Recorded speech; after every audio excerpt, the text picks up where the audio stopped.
got the red, white, blue flying high on the farm. Semper Fi tattooed on his left arm. Spent a little more in the store for a tag. In the back it says USA. He won't buy nothing and he can't fix. With WD-40 and a Craftsman wrench, he ain't French or dust. He's just made in America. Welcome to the Costa Mesa Pettis Perspective. This is episode number 10. Thanks for watching, and please do me a favor and like and subscribe on the YouTube channel if you can. It helps us track things and know how many views we're going, and share on Facebook and your groups as well. So tonight we're talking about the City Council meeting that was last night, Tuesday the 6th. Another long one.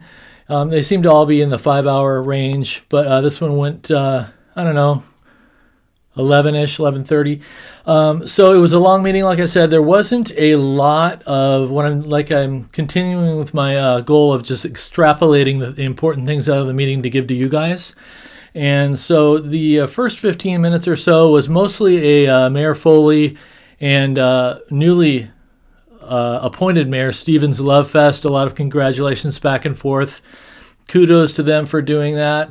And we will wish former Mayor Foley, well in our Orange County Supervisor District 2 adventures. So one thing that I thought was interesting that Mayor Foley did do during this meeting was she went ahead and announced that Manny Chavez is going to be I want to say it right here, the Constituent Services Manager for District 2 of Orange County Supervisory District. And that means that he's not only going to be in charge of District 2 here in Costa Mesa, I believe that's his district, which is a few thousand people, and we're going to have him be in charge of 500,000 people in Orange County. So to me, that, you know what, I'm going to give Mayor Foley the Liberty Alert on her way out, since we won't be seeing her anymore on the council meetings. And it's not as much of a liberty violation as it is, it's just a good example of thanks for being a good soldier, and here's an appointment for your all your work. So to me, it feels yucky. That's okay. That's the way the game is played. I just thought that the city should know about it. So thank you, Mayor Foley, and sayonara. And the thing that the first item on it was in public hearings that they talked about. That wasn't as much the context of what was being discussed specifically, but it made me think of another issue. So the Planning Commission for Costa Mesa, they do great work over there.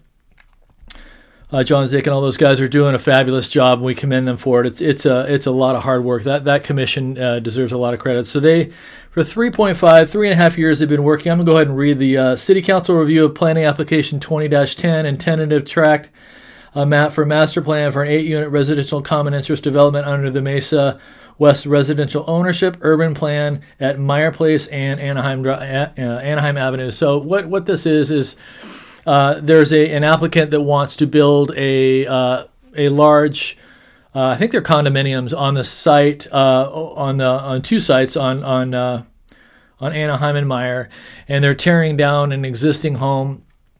And there's been, I won't get into the weeds of how these things are approved for planning. They go to the city council. And the reason I'm bringing this up is, again, this was going for 3.5 years, and the applicant still hasn't got an answer even yet. So the interesting part was the council's got a lot of influence here. They're the ones that actually approve these things. And Chavez came up and it was his turn to speak. And he said, I will vote for it if you can include 1 unit of low-income housing. So it just brought up an issue for me in my mind. For the first thing, there's no inclusionary housing ordinance in Costa Mesa, meaning as of yet, if a builder is approved to build on a site, he is not mandated by city ordinance to include low income or high density housing within that development. He's just not bound to do that by ordinance law or anything. So for Chavez to say that, and I agree, it was neat to see Don Harper and Jeff Harlan agree on this issue. They said, look, Harlan actually brought this up, and Don Harper agreed. We're not going to do that. We're not going to legislate from the dais. There's no inclusionary ordinance now, so we're not going to include that. So He pushed back along with Don Harper. I thought that was great. But what this brought up for me in a larger sense is here we are back to this high-density housing and low-income housing. The big arena, the needs assessment was done. The city of Costa Mesa doesn't have enough low-income, high-density housing. So why is that? Well, a lot of people know that California, first of all, is to buy a home, own a home, build a home here. It's the highest, if among the highest or the highest in the nation in terms of what it takes to build a home. And there's reasons for that. A big one is the, excuse me for looking at my notes here, the California Environmental Quality Act, the CEQA, is an environmental ordinance put down onto California specifically. So there's a lot of red tape and a lot of hoops that folks have to jump through to build here. There's also the NIMBY, the not in my backyard phenomenon. Lots of people want high density housing. Lots of people don't want it in their neighborhood. So you put all this together and you have an environment where it's very difficult to build high density housing. And also there's not a lot of buildable land here in Orange County existing anyway because of a lot of those issues. So we still need housing though. We're still short on housing. We still need to care about RENA and care about the low income, high density housing. I'm going to hold firm to what I talk about principles a lot. I do believe in private property rights. I do think the R1, R2 neighborhoods have a right to maintain their quality of life and to not insist that we rezone those areas. So what do we do? And I brought this up in a prior video, and I think it's important to touch on here just because it keeps coming up, that there is development, there is commercial land that we can develop for some of these things. There are areas that we could explore to satisfy some, not all of this high-density housing need. I go back to 2018, and there was in 2018, I'm going to read a little bit here. The city council, Alan Mansour was on the council at that point, and some others too. But they were faced with a sitting council that wanted that deleted all residential overlays that allow up to 40 housing units per acre at certain commercial properties along Harbor and Newport. So it's the issue here was this hotel on Harbor that was slated to be rezoned as a high-density housing area along Harbor commercial area. Same with Newport. That was a different case. And in 2018, the council decided to delete the overlay. All that means is to take that now off the table. We're no longer going to be able to do that. Mayor Foley commented on it. This was in the news. And the dissenting person was Alan Mansour, and I can't remember who else. Maybe it was Sandy Guinness. But that is the type of thing. I mean, you have these hotels. Let's be honest. Those are tweaker, crackhead central over there. Doesn't look good. I'm not sure what the reasoning for not wanting to go forward with that is, but I think that is something that the council in the future, and I certainly will push to do to help satisfy some of these arena needs. Instead of going for the rezoning, trying to drop a low-income housing in here and there, let's go for the commercial properties. So that is it for that. The next item on the thing that I thought was important for the folks to know is the adoption of the urgency ordinance to repeal another ordinance relating to the temporary moratoria on evicting tenants and declaring the ordinance to be an emergency measure to take effect. So basically, we're in the orange now and moving into yellow for COVID, and council has agreed that it's time to lift the commercial moratorium on rent-free leasing of commercial spaces. So beginning May 1st, the business owners are going to start paying rent again. So I agree with that. I think it's good that they moved to do that. It's time to start paying rent. There is some forgiveness here and there, but I'm giving you the general idea that May 1st will be the time frame that those guys are going to start paying rent again.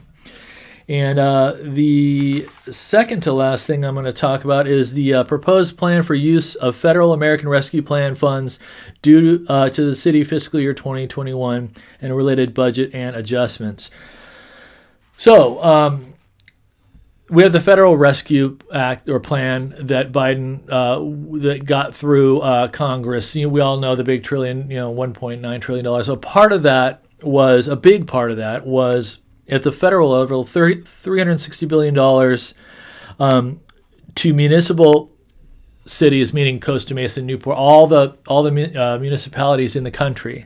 Basically, in my view, this is a bailout for cities that did not manage their cities properly at the fiscal level, New York, California, Costa Mesa, on and down. So We are bailing out, which includes us, we're bailing out poorly run cities under the guise of COVID. So the rescue plan for us, we get $28.3 million in just Costa Mesa.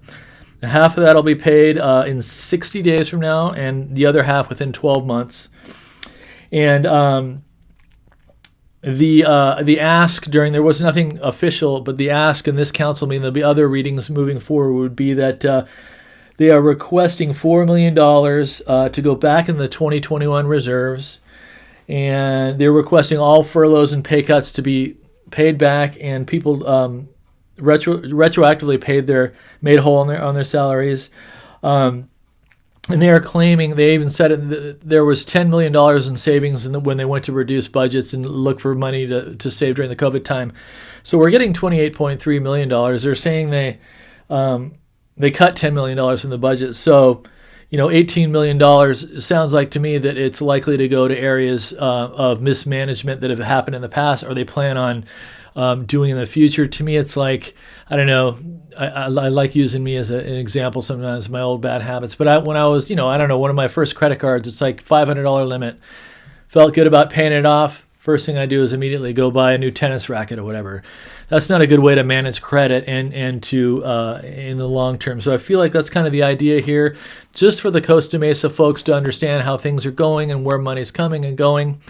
And that's going to do it for me. And the last thing I want to bring up is that we talked about CMRA last special edition video. Won't be talking more about that here, other than please visit the CMRA website, and Ambassador Richard Grinnell will be here the 25th of April, and he'll be speaking to CMRA and the people that bought tickets. So I encourage you to do so. I'll be there.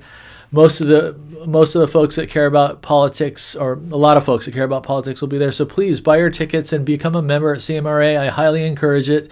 We're going to get it done. So be good to yourself. Be good to each other. Together we can get it done. Bye for now.